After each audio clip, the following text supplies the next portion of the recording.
Uganda tuli wano mu Eklesiya ya Lutikko e Lubaga misa ya Ssekukkulu oba misa eya Krismas leero nga 25 Desemba 2024 Ssaabasumba Osemogere yakulembe ekitabo kya misa kyetabiddwamu abakulembeze ab'enjawulo Katikkiro wa Buganda Charles Peter Mayiga minisita w'ebyobufuzi byawaggulu Jesse Mingo Onalebo era pulezidenti w'ekibiina kya NUP Robert Kyagulanyi Ssentamu Katikkiro yamulamula Ogerere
tusooka kwebaza Tunis Uganda tuli wano ku Lutikko e Lubaga misa ya Christmas etabiddwamu abakungu ab'enjawulo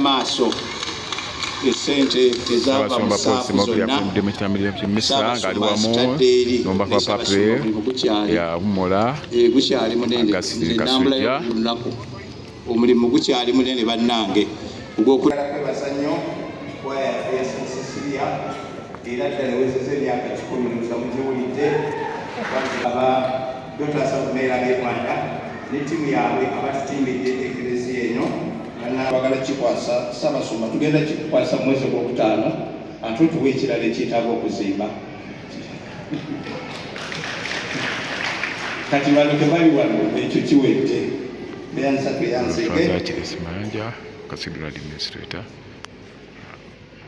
era mu bantu abatutonedde ebirabo nga bakozesa emyaka egitali zimu Ssebo Ssaabasumba njagala kukwebaza mu ngeri enjawulo omwami Grace Wanga ow'eNabbingo yakuziza bano ekijaguzo kya myaka 25 ye n'aga nti ku levo y'eddirisa avuddeko ye yawadde ekereziya ettaka kati oyo atandise essuula mpya ejaguza myaka 2 ameka kereziya ekyetaaga ettaka mwami Grace Wanga yagambye nti faasa nze siri ku levo entona madirisa na nzigi ye yatonedde ekereziya ettaka atandise essuula mpya abeera Nabbingo ate yagattibwa wano e Lubaga mu Lutikko naye n'abagattibwa awalala musobola okukola ku nsonga eyo twezeeke obulamu bwaffe butonotono buno ate ndisobolwa agabule abaana bonna ekyemisana tukagenderere ekyemisana ekyabaana bokka kubanga bawusingi kasolo zetwategese abakulu bayinza oziyitamu nga bazeewulira awo n'abaana baffe bonna mubaleete omwana womutuleetere kumakya kujja muno nakusaawa nga 9 Ssaabasumba ng'abaze okubagabula okugula omwaka omutukuvu Ssaabasumba nga bwayogedde bayongera okukitangaza ku Sande ennaku z'omwezi 29 mukadde waffe Ssaabasumba agenda kugulawo Jubiliya agenda kugulawo oluggi olutukuvu byonna ebyakoleddwa e Roma era bigenda okolebwa wano ku Sande ejjange ennaku z'omwezi 29 ebikolo kitandika ku ssaawa 4 omukolo guno ogwa Jubileeyo gubeerawo buli myaka 25 awo nno bw'osubwa guno ate olindayo endala 25 kati nga balangirira omwaka omutukuvu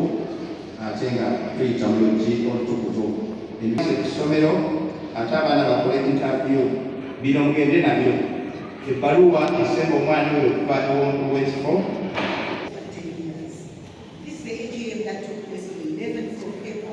this year, and this AGM appointed this committee.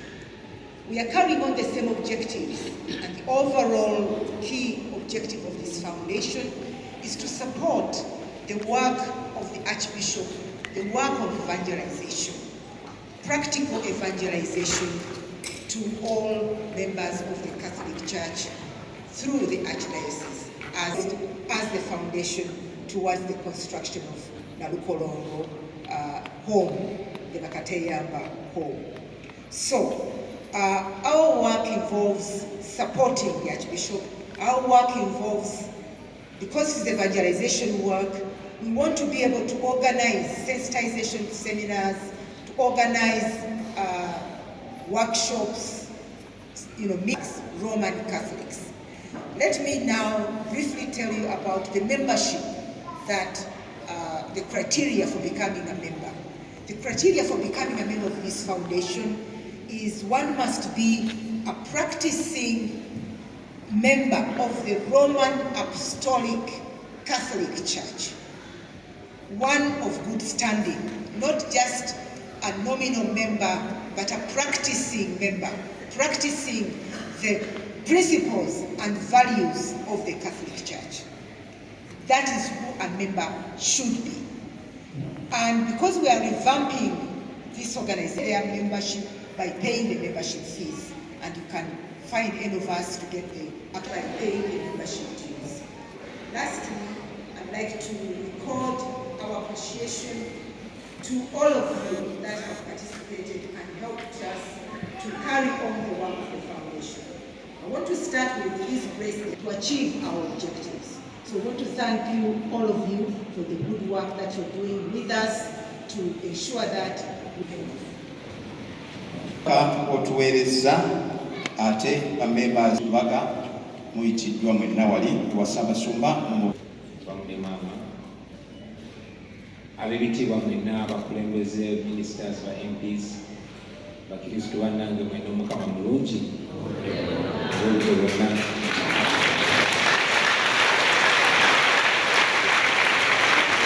Obubaka babutuwadde bungi nnyo era nkakasa n'obulala bagenda butuwa. Twesunze kwa Ssaabasajja kwenkakasa nti Oweekitiibwa Katikkiro agenda butuwa, naye kenfunye omukisa nange mudakikemu yagadde okufuna omukisa okubaagaliza Ssekukkulu ennungi n'obbayo zaayo z'okutuuka ku mazaalibwa ga Mukama waffe. Nga bwe tujaguza Christmas njagadde okujjukiza mwenna si bakristu mwekka wabula bazadde bannange mwenna bwe tuli mukula nti ebiseera nga bwe bigenda biyita kikulu nnyo okujjukiza naddala emigigi gino emito amakulu ga Christmas, amakulu g'amazaalibwa ga Mukama waffe. Tuli mu nsi revolutionizing egenda ekyuka ku speedi ekika ekyawaggulu. Ffe bwe twali tukula nga buli bubaka ne bwe ziba nnyimba za Christmas nga twakulira ku nnyimba za Fire Lutaaya, naye nga ne bw'aba ayimba anyumya olugero lwa Christmas, Mukama waffe Yesu Kristo nga bwe yazaalibwa, nga ne message zonna zonna ziyitira mu layini eyo. Naye bwe tugenze tukulaakulana nga n'ensi ekyuka n'ennyingi ya Christmas egenze egyabuluka mu bitundu bingi nnyo. Okugeza nze mbadde mpuliriza nnyo ennyimba abaana bange ze bawuliza ku Christmas. Nali shocked nga olumu ku nnyimba ze basinga okuwuliriza ng'oli ayimba last Christmas somebody broke my heart. Nengamba Christmas ki abaana gye bayiga. So kikulu nnyo okugenda maaso nga tu impartinga the value of Christmas. Naddala abato ne bamanya nti Christmas si kugula buguzi lugoye lupya oba kucakala bucakazi, wabula Christmas kweza bujja na kujjukira omulamwa wa Christmas, kujjukira nti olunaku bwe luti emyaka ekisuka mu 12 eziise Mukama waffe Yesu Kristo yazaalibwa. Nane tumekinga sure nti tujjukiriziganya buli mwaka olunaku nga luno Omukama naaba ng'azaalibwa mu ffe emyoyo gyaffe ne tuba nga tweza obujja. Mpozi n'ekisembayo tujaguza Christmas ffenna olwaleero lwe lunaku olusinga okuba olw'essanyu, naye wakati mu kujaguza tulina mikwano gyaffe mingi nnyo abali mu makomera nga baasibwa awatali musango. Sabye nti tubase mu ssaala zaffe, tubasabire Omukama ayongere okubagumya, abongere essuubi, ate Omukama nkwate ne ku mitima gyabo ababa basiba agigonze basobole okubata beeyongere ku famire zaabwe.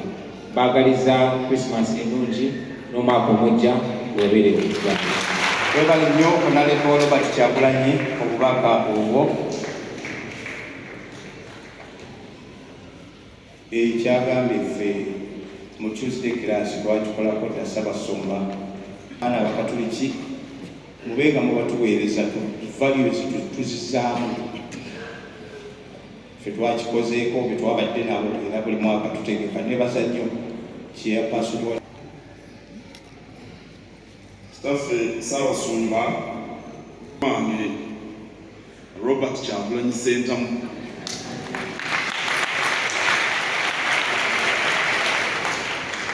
anti Wambogo era nze simumanyi busajja kubanga mwannyina yafumba ewange. Abaganda bagamba awasa mwannyoko takumanya busajja lwa nsonga eyo, naye nsanyusa okukulaba ne baabi naye mbadde ndutte omulaba nammwe mwenna. Naye Oweekitiibwa Muyingo naye mukoddomi wange tamumanyi musajja kuba mwannyina ze yamufumbira. Awo nno bwe bityo bwe bitambula ebyaffe ebyawano ebya Buganda.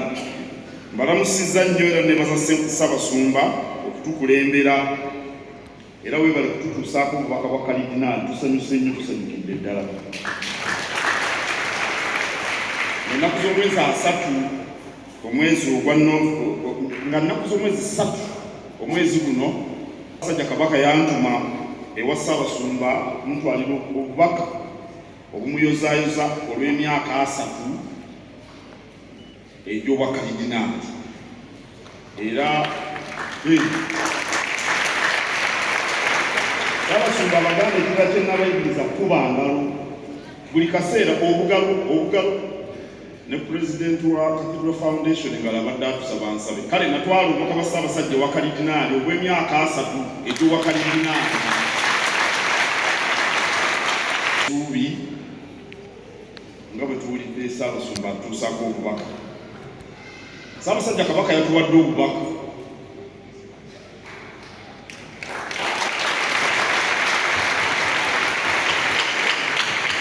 bwabaddemu emiramwa 12 kanti babuulire anti addingana amawolu kubanga ndoza mwabuulidde.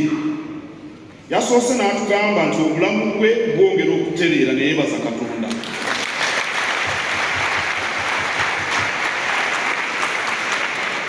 Era Katonda tumwebaza nnyo era Ssaabasajja twongere okumusabira Mukama amusuusize ddala.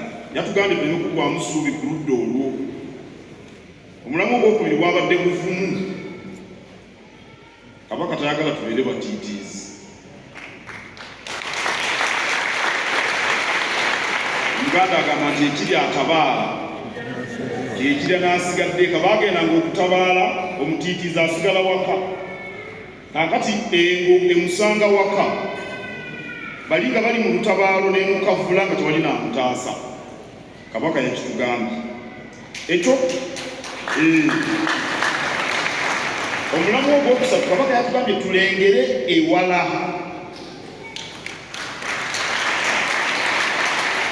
Abantu abamu ebintu babikomya kunguluwa.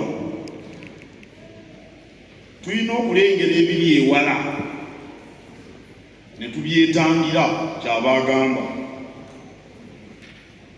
Omulamu ogwokuna obutava ku mulamwa. Abantu ba Buganda temuva ku mulamwa. Omulamu ogwokutaano gwabadde ku bavubuka okusookanga okwebuuza ku bantu abakulu nga temunnaba kukola ebinaabaleetera akabasa. Abavubuka bwe basingawo obungi engalo muzikube enzuulire.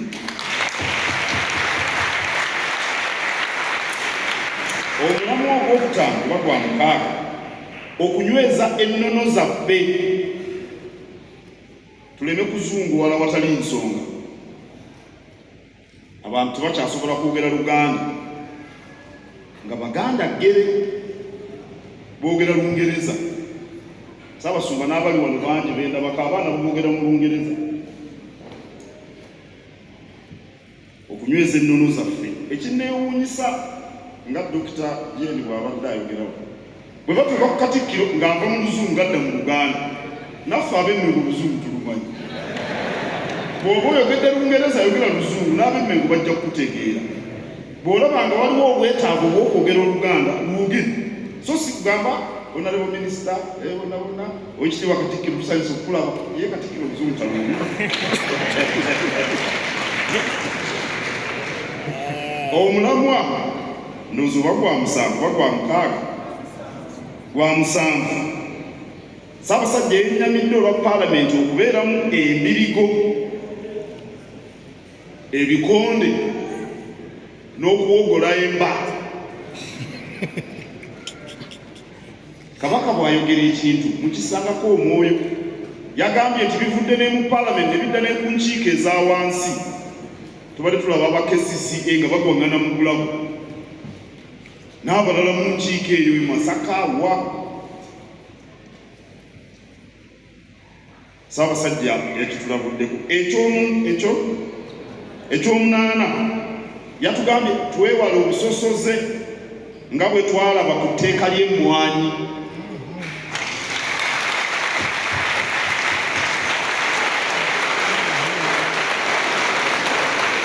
Etteeka liba bbi kubanga bbi. Etteeka liba bbi si lwakuba liwagidde mu kyoli. Etteeka liba bbi kuba lya Uganda yonna. Obusosoze ndowooza ffenna twabulaba. Kabaka teyatugamba mwenda. Kabaka yatugambye nti okulonda kutuuse naye tulonde abantu abategeera ensonga za Buganda Ssemasonga 5.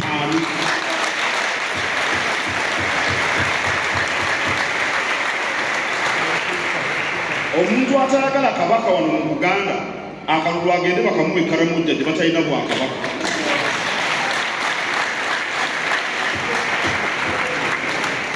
Yagambye abananyweza ensonga zaffe ez'obwakabaka nga tuli wamu ne Uganda. Twagala nnyo Uganda bwe wabaayo akyerabidde. Eky'ekkumi tulime emmwanyi mu kawuliga.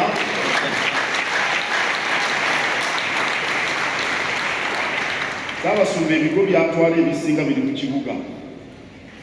Naye ebiri mu kyalo nabyo birimye emmwanyi, natuukako ekiziba nentuukako oba ne Katende nawo balima emmwanyi. Bafaabe banaalima emmwanyi abakristo bajja kuzirima nnyo. Ssaabasajja atugambye tulime emmwanyi. Nze luli nabagamba mwe mulime emmwanyi musirike. Ekyo-11 tulwanyise obwavu mu mbeera zonna. Teri kiswaza Buganda nga bwavu. Omusajja omukulu otwala otya emmere mu kaveera ng'ova ku lumbe?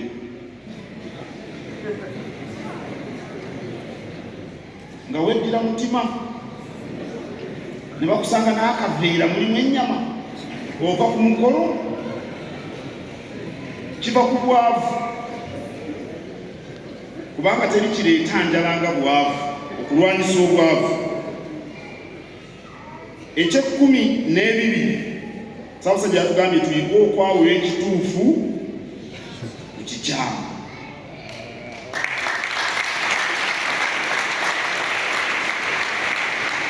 Omuntu bwakugamba ebintu oba oluusi biri ku mitimbagano. Nali Eswatini waliyo obwakabaka, abantu ne bajja ne mbagamba gw'omutwe ogugwo gwalazeewa. Oli bwakugamba ekintu naawe n'okigenderako, gw'omutwe ogugwo wagwazise gundi ono muloddokaanyi gwe teweerowooleza. Bagamba batya ekintu ekiragwa n'ayonka nti kikyamu n'olanduka nakyo ne kikumalako n'emirembe. Okwawula ekituufu ku kikyamu n'okuwangula obulamu nno kyetaaga ekyo. Abantu basalawo ebintu ebifu bagenda okukitegeera nga beekoonye bagudde mu kinnya. Obubaka bwa Kabaka mubuwulidde? Ennyingo 12. Ssaabasumba kamalirize nga njogera ku nsonga ya Buganda Ssemasonga ey'okutaano ey'obumu. Tujja kuwangula.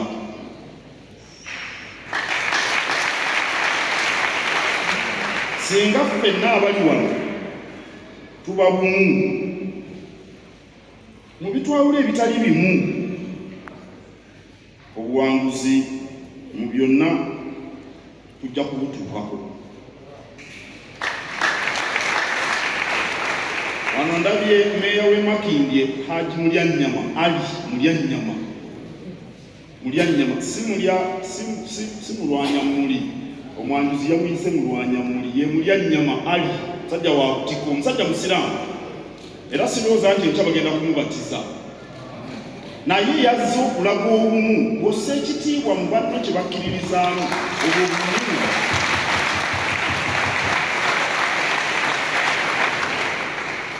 Era Ssaabasumba oli yambuuza olumu, nali ngenze mu muzikiti ne nzijamu engatto ne ntula wansi.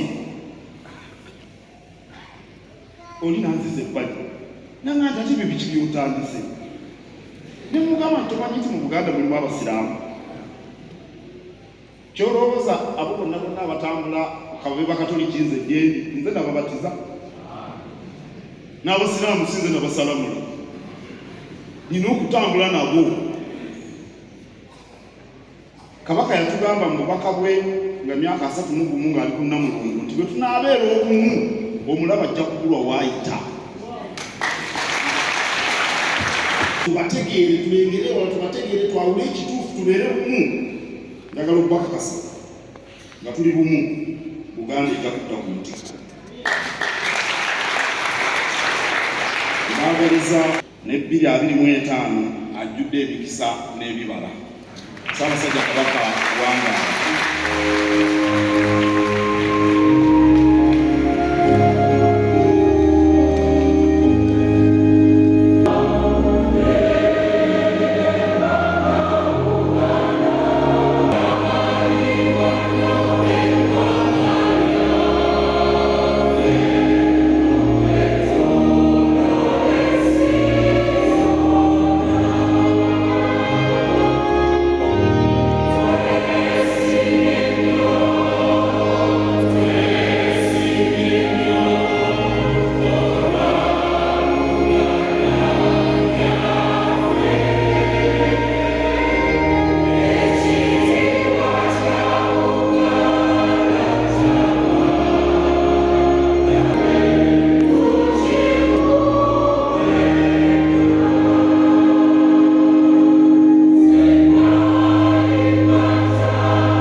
Okuva ewa Ssaabasajja Ssaabasumba wayaniriza abaana bo bangi bali wano bava wonna nange tukuzibwa mwaka guno omutukuvu enteekateeka nnyingi Ssaabasumba zajja okutubuulira naye wano nga mu lutikko naffe waliwo bye tutegese.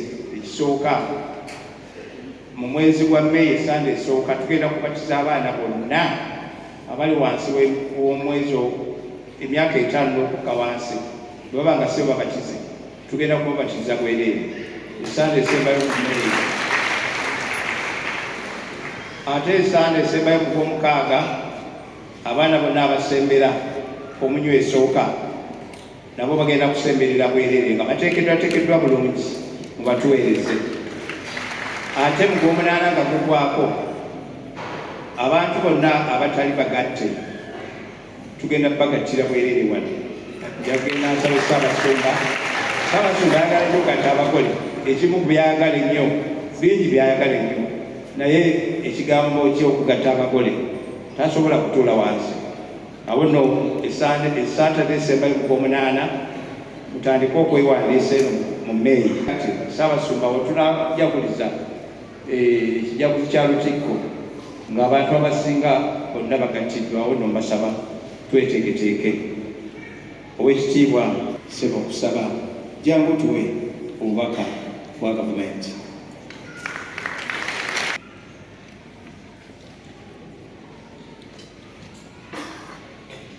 Sasa bali ku mukolo guno bakulembeze b'Eklezia, bakulembeze mu byobufuzi, bakulembeze mu Buganda, bantu ba Katonda mwenna abasibo ne bannyabo, nange nsanyuse nnyo okubeegattako nga tulaba omwana azaaliddwa.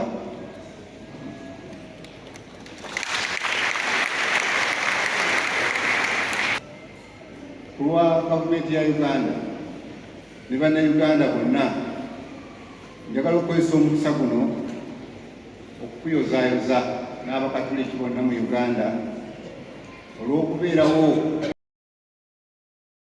nange essente za Christmas. Mwana wa senior 3 awamba owa primary kato sijja bajjukiza ekyali Masaka ennaku ezo. Ekikyala bukyedde nekifuka mu kamwa k'omwana omuto. bwogera okufunira byenjigiriza abaana bangi badropinze out of school olw'engeri gye tubayisaamu nga bakyali bato. Njagala nga mugenda okwebulira twebulire ku Erode Erode oli owedda ate nga Erode alina mu bitono ne mu maka gammwe gye ali bemba musobola mwebuuze muffe ani Erode alyako abaana emmere abatalya bulungi atalabirira abaana nga bateekeddwa okulabirirwa.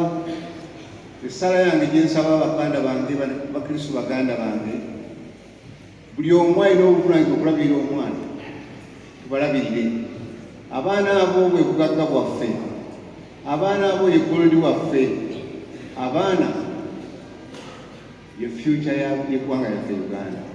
Tubalabirire bulungi ali tubaagale ali tubaagazise namwe mwagala. Budde bubuno bwa Christmas tulako nabo babuli lwaki Christmas eri Christmas nga bweri. Musome ekitabo ekitukuvu n'abaana baffe. Budde buno bwa luwummula tembakkiriza kutaayaaya nga bwenda bitundu byempitamu ebisinga obungi. Bw'obadde ng'odda eka ng'oddayo obudde nga buzibye nnyo olw'abaana ddayoko ng'obudde bukyali nga tebannaba kwebaka banyumyeko naawe. Ensonga ey'okubiri yenjagala twogere tulowoozeeko nga tusanyuka nga tujaguza social media bagita mitimbagano efuuse social media. Abantu nnaku zino empisa z'abantu baffe zisiiwuuse nnyo olwa social media. Kubalimbira abantu kuboogera ebigambo ebitayisibwa mu kamwa batyoboola bannaabwe. Ye gw'olaba ne ku midiya okwo tubika abakyali abalamu. Njagala okubasaba bassebo ne bannyabo social media ezira tujja kubeera nayo kwaye tekinologi tulina okutambula naye ne tukozese social media okukulaakulanya ensi yaffe. Tukozese social media okulaba nga culture yaffe ng'abantu bawano ng'abakristu egenda mu maaso. Tukozese social media to evangelize. Tukozese social media okusomesa abantu baffe ebintu ebinaabajja mu bwavu.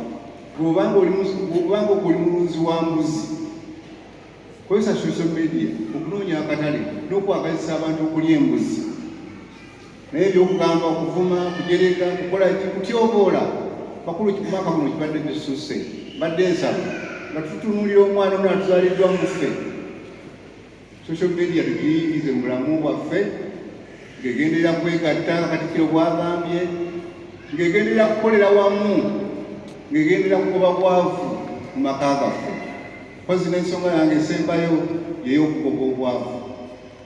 Basaba ne bannyabo njagala okubasaba era mbakubira omulanga ffenna twegatte ne gavumenti mu lutalo lweriko. Abaavu ddala ali n'abagagga nabo bagagga ddala. Gavumenti etaddewo puroguramu eziwerako okulaba nti at least buli muntu aba alokola akantu mu nsawo, buli famire ebaako n'akantu mu nsawo ng'esobola okwebeezaawo. Puroguramu zinyingi ne ssente nnyingi eziteereddwamu, puroguramu ez'enjawulo. Waliwo puroguramu z'abavubuka, ssente nnyingi nnyo eziva mu bajeti ezigenda kulaba abavubuka nga bajja mu bwavu. Waliwo puroguramu nga Parish Development Model, miliyoni 10 mu miruka gyaffe. Tunule mu kakwe waffe myaka ng'etaano zijja kuba miliyoni 5 ka interest akatono mukyalo eri. Ne bwe zijja nga muti muzeetabyemu abategeera embeera tetujja kuva mu bwavu budde kubona impact. Nsaba bassebo ne bannyabo puroguramu za gavumenti ennyingi ne ssente zibataddemu ennyingi zaffe kutuyamba kuva mu bwavu tuzikozese. Bajjukiza bangi mumwe musomesezza abaana abamu tebalina mirimu. Era mutunule ku puroguramu za gavumenti nyingi zirina emirimu.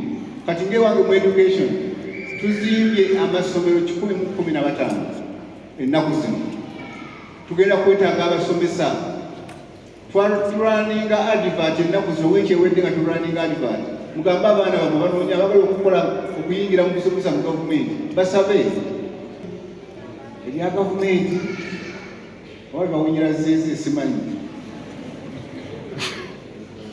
netegezaako okubanga abasibo ne banyirako enda kugamba gavumenti egenda kutwala mwanyi gavumenti egenda talina plan yakutwala mwanyi gavumenti erina plan yakukwongera maanyi gwe atadde sente mu mwanyi mugende mulime mwanyi mukadde wange Ssaabasumba omwaka okucelebratinga Christmas ebiro yabengera ejjeyo ekifaananyi ekyo kya Mukama waffe yatuzaalirwamu okulaba nti buli muntu tumuleetera essanyu n'okweyagalira mu nsi yaffe Uganda. Omukama bankumye.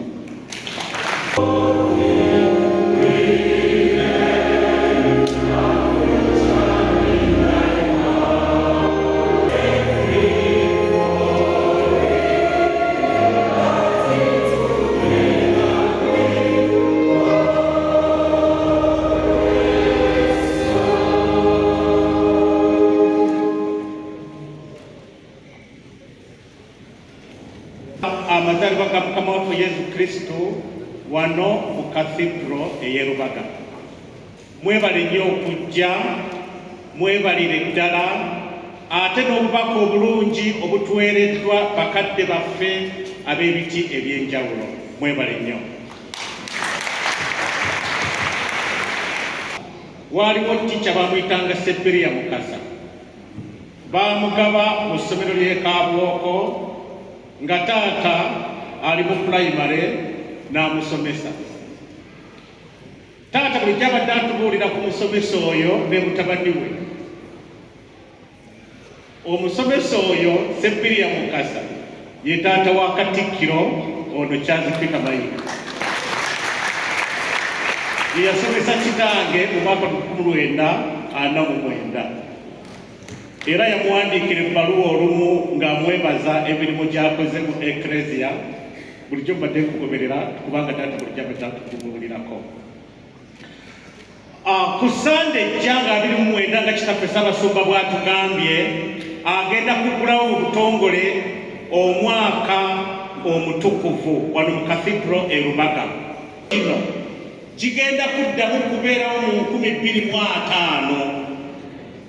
Bw'oba osuubira nti olibaawo mu 2025 gw'osobola okusubwa omukolo guno ogw'oku Sande eno nga 29 nga Kitaffe Ssaabasumba atuyingiza mu mwaka omutukuvu ate era ng'alangirira enteekateeka nnamutaayiika egenda okugoberera omwaka guno omutukuvu okusobola okuzza obujja essuubi nga Kitaffe Papa Francis byatwadde omulamwa essuubi eryo okutambulizibwa obulamu bwaffe. Yensonga lwaki omulamwa gwe baatwadde era Ssaabasumba bajja okunnyonnyola n'okulangirira mu butongole ku bipande Pilgrims of Hope nti Ecclesia ng'egoberera Mukama waffe Yesu Kristo kyekitebe ky'essuubi abantu ba Katonda bonna mwe bakola ki? Abantu ba Katonda bonna mwe batambulira. Tubayise okutwegattako ate ffenna twegatte ku Kitaffe Ssaabasumba ku Sande eno okulangirira omwaka ogwo omutukuvu. Tweyanza nnyo Kitaffe Ssaabasumba. Maria. Maria with the name of Kamaina, whom some husband is one and Kisa.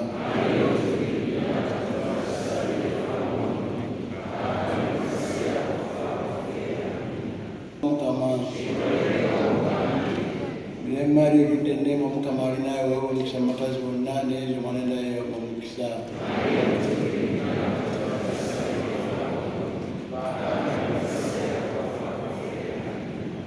Gambo nefulo omuntu Mlemari with the name of Kamarina or Musambakazi Bonna, there is one and I have Mukisa.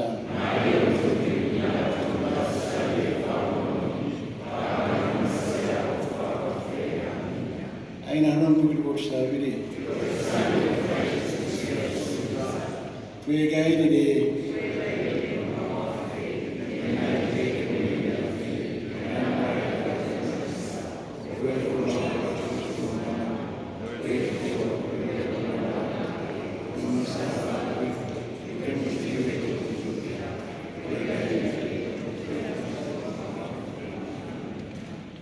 Tumagaje mtu dara.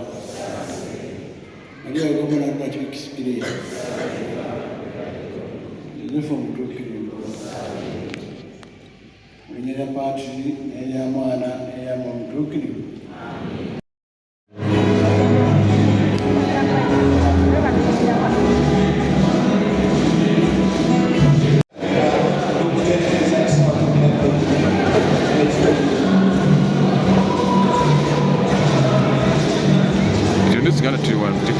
Christmas za nakuru Christmas katika Uganda just pia baranganya muri ya umura just fire muri bakiri bajyana senta mu bitabise no president wa no suggest miyingo bakabuye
Yes, definitely. I reminded the nation that as we celebrate Christmas today, there are so many of our brothers and sisters that continue rot in jail without crimes. Those that were arrested because of politics, political prisoners, and those that were charged immorally and illegally in the court martial. We pray that the Almighty gives them confidence and hope not to give up, to hang in there, and also touches and softens the hearts of those imprisoning them to see that it is wrong to imprison somebody without cause. So we wish them a Merry Christmas and hope to see them and hug them soon. Thank you very much. Merry Christmas.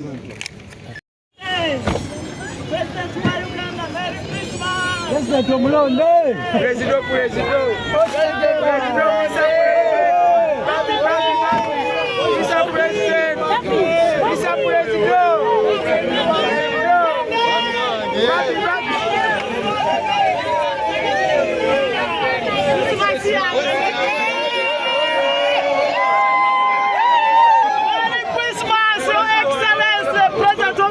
Of Uganda. Really?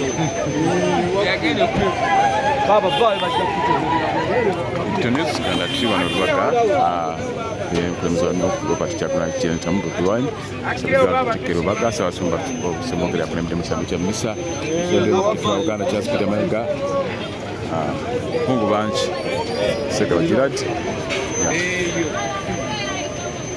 Christmas wedde. Ah,